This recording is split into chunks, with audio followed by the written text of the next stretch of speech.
ये जो भाग 2 जो कि अंतिम है महत्वपूर्ण प्रश्नों का एक संग्रह है, इसमें हम लोग देखेंगे। तो पहला क्वेश्चन हम देखते हैं, इसमें महासागरीय लवणता को प्रभावित करने वाले तत्वों का वर्णन कीजिए। इस तरह के क्वेश्चंस आएंगे कि महासागर का जो खारापन है उसको कौन कौन से तत्व प्रभावित करते हैं। तो देखते हैं, महासागरीय जल की लवणता सर्वत्र समान नहीं पाई जाती, एक समान नहीं पाई जाती है, और ये लवणता को प्रभावित करने वाले मुख्य कारक है यहाँ पर।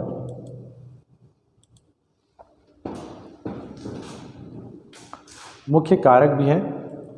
तो देखते हैं कि पहला कारक आता है वाष्पीकरण जो पहला कारक आता है, सागर जल के वाष्पीकरण तथा लवण की मात्रा में सीधा संबंध होता है। बोला जितना अधिक वाष्पीकरण होगा वह उतना ही ज़्यादा खारापन होगा। अधिक ताप के कारण जल के वाष्पीकरण की मात्रा जितनी अधिक होती है लवणता उतनी ही बढ़ती जाती है। कम वाष्पीकरण से स्वच्छ जल कम उड़ेगा, अतः लवण की मात्रा भी कम होती है। तो यहाँ पर ये जो 3 लाइन में ये बता रहा है कि जिस सागर में या जिस झील में वाष्पीकरण ज़्यादा होगा वो जल अधिक लवणता वाला होगा, अधिक खारापन होगा।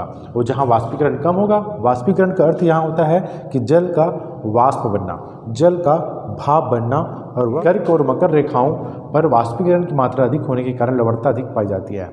जो आयन वृत्त जो क्षेत्र हैं, जैसे कर्क और मकर रेखाओं के आसपास, वहाँ पर लवणता अधिक पाई जाती है क्योंकि वहाँ पर वाष्पीकरण अधिक होता है। जबकि ध्रुवीय सागरों में न्यून ताप के कारण अत्यंत कम वाष्पीकरण हो पाता है, फलतः उनमें लवणता अत्यंत कम होती है। तो यहाँ पर हमको एग्जाम्पल भी बताना है। भूगोल में एक अच्छा ये चीज़ है कि आपको थ्योरी समझ में आने के बाद उसको एग्जाम्पल्स के रूप में बताने पड़ेंगे, तो नंबर ज़्यादा अच्छे मिलते हैं। अगर आप यहाँ पर चाहें तो इसको आप बाकायदा क्या कर सकते हैं, ग्लोब का माध्यम से आप इसको समझा सकते हैं। मकर रेखा और कर्क रेखा की में लवणता अधिक पाई जाती है, भूमध्य रेखीय क्षेत्र में लवणता कम पाई जाती है क्योंकि वहाँ वाष्पीकरण भी होता है और वो करता है आपूर्ति भी हो जाता है। जो वाष्पीकरण होकर बाद में क्या संघनन के रूप में फिर से वर्षा होती है वहाँ पर, तो भूमध्य रेखीय क्षेत्र में लवणता कम पाई जाती है। आयनवृत्तीय क्षेत्र में अर्थात कर्क और मकर रेखा में लवणता अधिक पाई जाती है।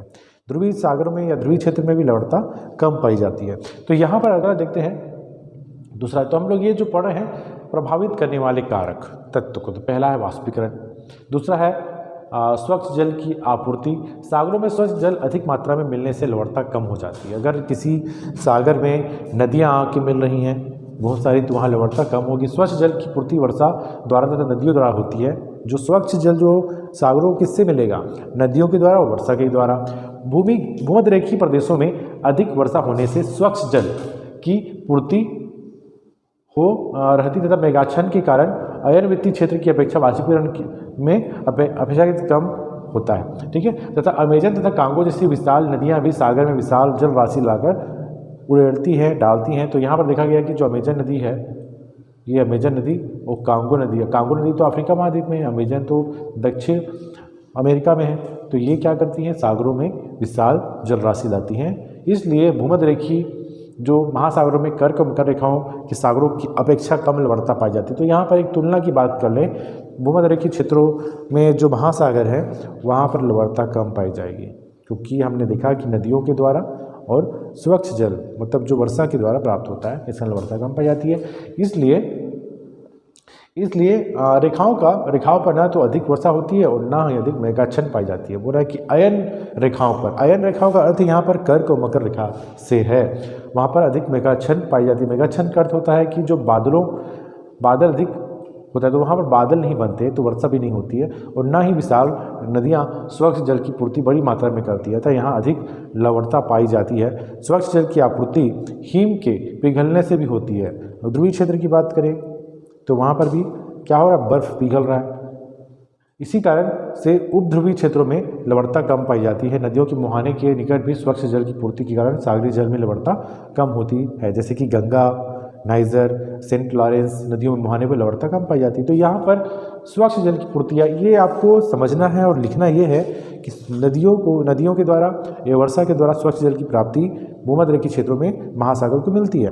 जैसे कि हमने देखा कि अमेजन नदी जो है दक्षिण अमेरिका में बहती है, कांगो नदी अफ्रीका नदी में बहती है और भारी मात्रा में ये जल लाती है और महासागरों में ये उलेड़ती है, डालती है। तो वहाँ का जो जल है वह उसको क्या महासागर को स्वच्छ जल की प्राप्ति हो जा रही है और वाष्पीकरण तो हो रहा है मगर उतनी मात्रा में स्वच्छ जल की प्राप्ति हो रही तो वहाँ लवणता कम पाई जाएगी। तो ये 2 पॉइंट हो गया। तो पहला पॉइंट हमने देखा वाष्पीकरण, दूसरा पॉइंट हमने देखा स्वच्छ जल की पूर्ति। तो आपको पॉइंट याद रखना है, कॉन्सेप्ट को समझना है और कुछ चीज़ों को आपको याद रखना चाहिए। कर्क मकर रेखा है तो ये इन चीज़ों को याद रखना जरूरी है। एग्जाम्पल बताने ही पड़ेंगे आपको, तभी नंबर अच्छे मिलेंगे। वाष्पीकरण, स्वच्छ जल की पूर्ति। तीसरा पॉइंट देखते हैं वायु दाब तथा वायु राशि। वायु दाब, वायु का जो दाब है और वायु की दिशा है ये भी डिसाइड करता है लवणता को। उच्च तापक्रम के कारण ये बता रहा है कि जो उच्च तापक्रम के साथ प्रति चक्रवाती दशाएं अर्थात अधिक वायु दाब एवं स्थिर पवन लवणता में वृद्धि करती है। तो यहाँ पर बोल रहा है कि उच्च तापक्रम के साथ प्रति चक्रवाती दशाएं अर्थात अधिक वायु दाब एवं स्थिर पवन लवणता में वृद्धि करती है। अगर कहीं पर तापमान उच्च है तो वहाँ पर क्या होगा, लवणता की मात्रा भी अधिक हो सकती है। कर्क और मकर रेखाओं में लवणता अधिक है। पवनें सागरीय जल को एक स्थान से दूसरे स्थान को स्थानांतरित करती रहती है, जिससे अधिक लवणता वाला जल कम लवणता वाले क्षेत्र में और कम लवणता वाला जल अधिक लवणता वाला क्षेत्र में पहुँचता है। तो हम देखते हैं कि जो पवनें हैं, हवा है, वायु है, सागर पर भी वो काम करती है। सागर की जो ऊपरी सतह का जो जल है एक स्थान से दूसरे स्थान वह बहता है, जिसको जलधारा कहते हैं, उससे भी डिपेंड करता है। लवणता कम हो जाती है, कहीं पर ज़्यादा हो जाती है। तो वायु दाब और वायु दिशा, तो वायु दाब यहाँ पर ये बताया गया है कि समझ लीजिए यहाँ पर हम बात कर लें, ये जो उच्च तापमान का जो क्षेत्र, यहाँ का टेम्परेचर बहुत हाई है, प्लस में है, टेम्परेचर बहुत अधिक है, तो यहाँ का जो वायु दाब क्या होगा, न्यून हो जाएगा, क्योंकि हवाएं यहाँ पर क्या हो जाएंगी, हल्की हो जाएगी। तो यहाँ पर टेम्परेचर हाई है तो वायु दाब कम हो जाएगा। और हमने देखा कि जो उच्च वायु दाब है, हाई प्रेशर है, जहाँ पर हाई मतलब उच्च वायु दाब से निम्न वायु दाब की ओर हवाएं चलती हैं। तो यही कारण क्या होता है, जल में भी मतलब जो समुद्री क्षेत्र है वहाँ पर हवाएं के जरिए जल भी एक स्थान से दूसरे स्थान बहती है, प्रवाहित होती है। तो वायु दाब और वायु दिशा, तो इसको याद रखिएगा, तीसरा पॉइंट हो गया। और चौथा पॉइंट को हम लोग देख लेते हैं। यहाँ पर और बताया था कि लवणता प्रभावित होती है, जैसे कि व्यापारिक हवाएं महाद्वीपों के पश्चिमी किनारों से अधिक लवणता वाले जल को महाद्वीपों के पूर्वी किनारों पर लाकर वहाँ की लवणता बढ़ाती है। तो बहुत इंपॉर्टेंट है ये व्यापारिक जो हवाएं हैं। कौन सी हवाएं, व्यापारिक हवाएं महाद्वीपों के पश्चिमी किनारे, महाद्वीप का जो पश्चिमी किनारा होता है से अधिक लवणता वाले जल को महाद्वीपों के पूर्वी किनारों पर लाकर वहाँ पर लवणता बढ़ाती है। तो यहाँ पश्चिम में लवणता कम है, उसको पूर्व की ओर लेके जाती है। सागरीय गतियाँ, सागरीय धाराएं तथा ज्वारी तरंगे सागरीय जल का मिश्रण करती रहती है, जिससे इससे लवणता कम या अधिक होती रहती है। जैसे कि गल्फ स्ट्रीम धारा के कारण उत्तरी पश्चिमी यूरोपीय तटों पर लवण बढ़ जाता है। गर्म जलधाराएं लवणता में वृद्धि करती हैं और शीतल जलधाराएं लवणता में कमी करती हैं। लेब्राडोर ठंडी जलधारा के कारण उत्तरी अमेरिका के उत्तर पूर्वी भाग में लवणता घट जाती है। तो जो जितने भी देखा गया है कि जो ठंडी जलधारा है वह लवणता में वृद्धि नहीं करेगी, कम करती है लवणता को, जबकि गर्म जलधारा लवणता में वृद्धि करती है। तो इस प्रकार से हमने देखा 4 पॉइंट है। 4 पॉइंट कौन कौन सा देखा हम लोग फिर से रिवाइज कर लेते हैं। पहला है वाष्पीकरण, जहाँ वाष्पीकरण अधिक होगा वहाँ लवणता अधिक। स्वच्छ जल की पूर्ति, जहाँ स्वच्छ जल मिलेगा वहाँ लवणता कम हो जाएगा। तीसरा वायु दाब तथा वायु दिशा, और वायु की दिशा के हिसाब से जो समुद्र की जलधाराएँ एक स्थान से दूसरे स्थान जाती हैं तो लवणता कम ज़्यादा होती है। सागरीय गतियाँ, सागरीय गतियाँ बोला गया यहाँ पर हमने देखा कि जिस प्रकार से ठंडी जलधारा जो लेब्राडोर की जलधारा है, याद रखिएगा लेब्राडोर की जो जलधारा है वो जहाँ जाएगी तो लवणता कम होगी, गल्फ स्ट्रीम की जलधारा लवणता बढ़ाती है। तो इस प्रकार से सागरीय गतियाँ भी एक कारण है।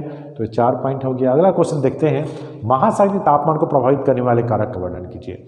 तो महासागर में जो तापमान को प्रभावित करने वाले कारक कौन कौन से हैं, तो देखते हैं। पहला पॉइंट देखते हैं अक्षांश।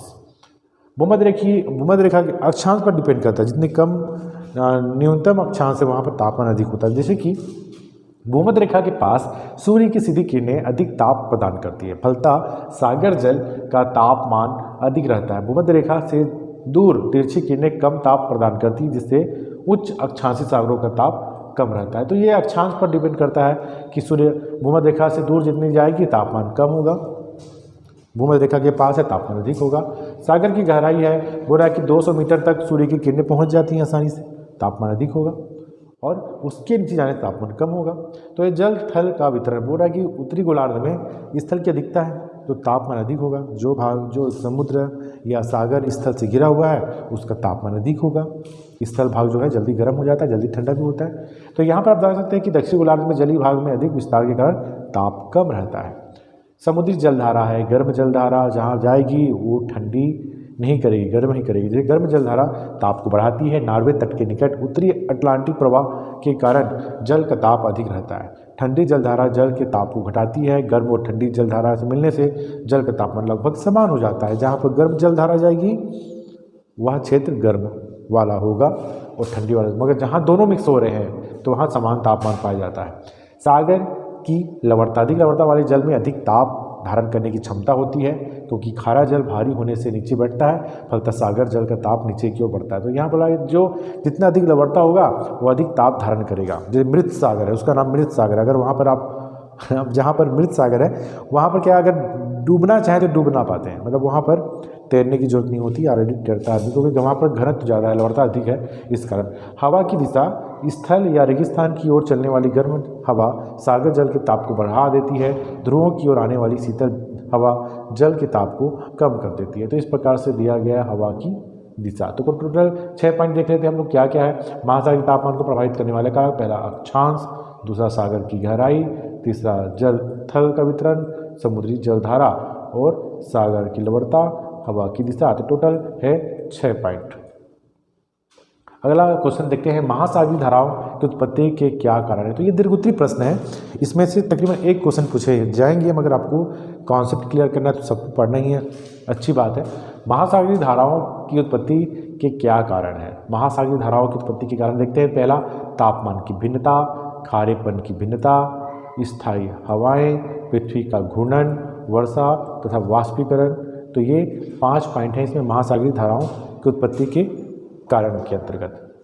तापमान की भिन्नता, खारेपन की भिन्नता। तो तापमान की भिन्नता हम देखते हैं कि भूमध्यरेखीय प्रदेशों में तापमान की अधिकता के कारण पानी फैलकर ध्रुवों की ओर प्रभावित होने लगता है। इस जल की पूर्ति हेतु ध्रुवों की ओर ठंडा जल नीचे की ओर विषुवत रेखा पर प्रभावित होने लगता है। तो इसका ये पॉइंट है तापमान की भिन्नता में। देखते हैं दूसरा, खारेपन की भिन्नता। खारेपन की भिन्नता में देखते हैं लवणता के कारण जल सागर जल के घनत्व में अंतर मिलता है। ठीक है, सागर जल मिलता है जहाँ कहीं विभिन्न घनत्व वाले समुद्र आपस में मिलते हैं जिनके बीच धाराएं चलने लगती हैं। भूमध्य सागर में अंध महासागर की अपेक्षा अधिक खारापन होता है। तो देखिएगा भूमध्य सागर में अधिक खारापन क्यों है, तो इसी कारण है।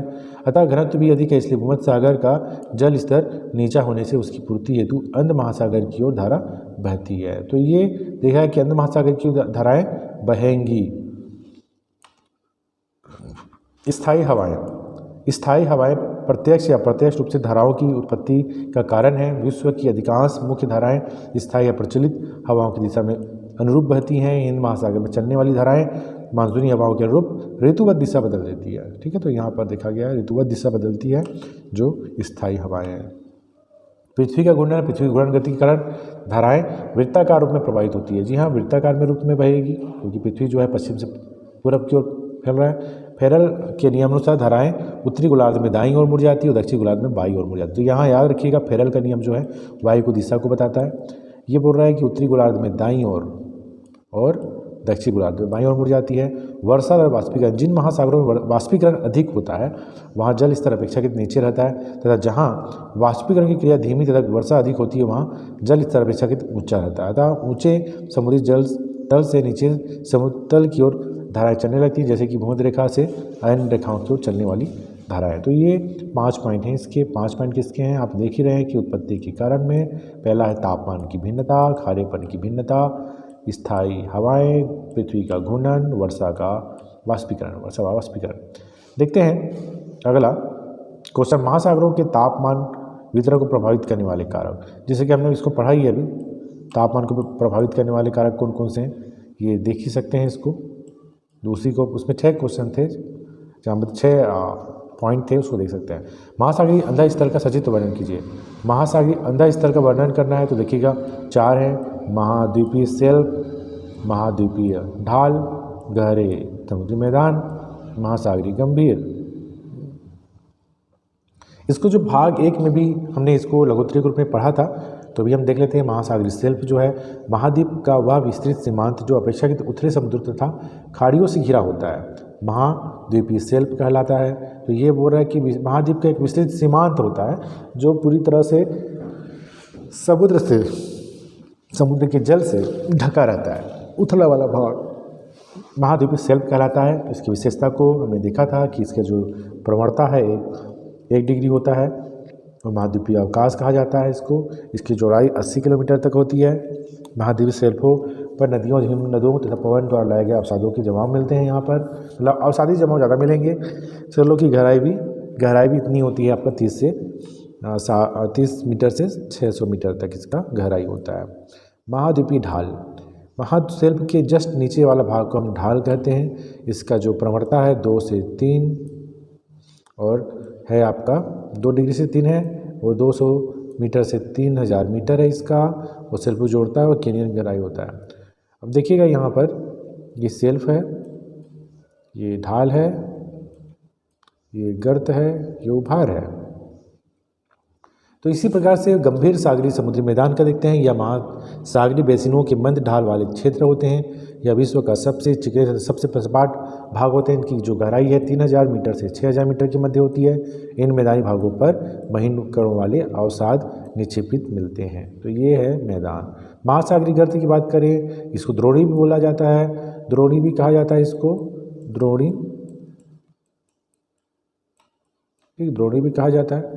महासागरों के सबसे गहरे भाग महासागरीय गर्त कहलाते हैं। ये अपेक्षाकृत खड़े किनारे वाले संकीर्ण बेसिन होते हैं। अपनी समीपवर्ती सागरीय तली की तुलना में महासागरीय गर्त 3 किलोमीटर से 5 किलोमीटर तक गहरे होते हैं।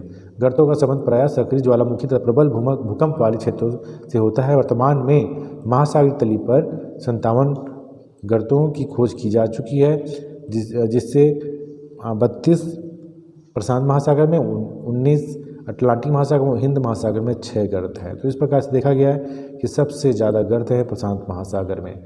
तो ये जो भाग 2 था, इसमें हमने दीर्घोत्तरीय प्रश्न को देखा। आपको इम्पोर्टेंट बनता है कि पॉइंट को याद रखें, थ्योरी को समझें, उदाहरण जो एग्जाम्पल दिया जाता है उसको अच्छे से समझें और नक्शा ज़रूर बनाइएगा।